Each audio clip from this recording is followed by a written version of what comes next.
Duterte ang mukhang aalisin, di ba? Dahil nandyan na yung pagkakataon na sila ay takot na dahil pagdating ng midterm election, Marlon, alam na this, at nandyan din yung nanganganib ang, alam mo yun, nanganganib na merong mag-withdraw ng mga suporta dahil sa kapalpakan naman talaga, Marlon, ng administrasyon na ito.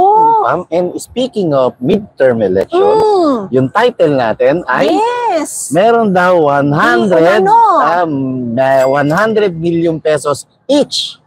Yung bawat mambabatas, take note, mambabatas, guaranteed to bilang campaign fund nila. Ng bawat isa. Ng bawat isa, 100 For their million. re-election. For the re-election, campaign fund to, and may kasunod pa yun.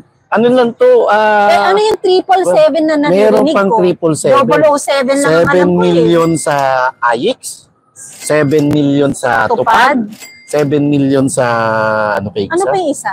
Dali ha? AKAP?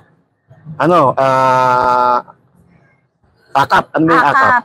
Ano ba meaning ng AKAP? Yung AIX ay Assistance in Crisis Situation. Assistance to individual in crisis situations. Okay. Yung AIX. Yung Tupad, tulong panghanap buhay sa ating disadvantage/displaced workers. Tapos yung AKAP, Alam mo, Marlon, pag seatmate kita sa school, hindi ko siya makukopyahan. ang tawag po dyan, modern approach of stenography. Yan ang tawag dyan, modern approach ng stenography. Nilapit ko sa mukha ko yung papel, parang may something, Marlon. Minsan sulat ko, hindi ko rin mabasa. Tingnan mo ka. Di ba, Sir Jerry Lirio? Ayun. So, 777. So, whatever AKAP means. AKAP, AIX, Tupad. 777. Bawat isa may tagsa 7 million na budget. Pupusta ko, yan yung mga nag-attend kasama niya sa yung sa Davao na sinasabing nilangaw. Tapos sinamon uli ni Mayor Baste. Balik ka ulit di ba? At pinagbalaki, ilang bilyon yun.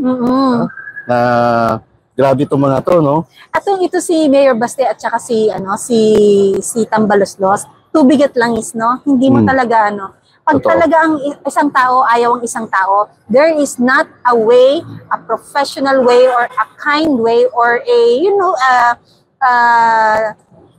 courteous way na magsama silang dalawa. Kasi si Mayor Baste, ano naman siguro yun sa, sa kanilang magkapatid, si VP Sara.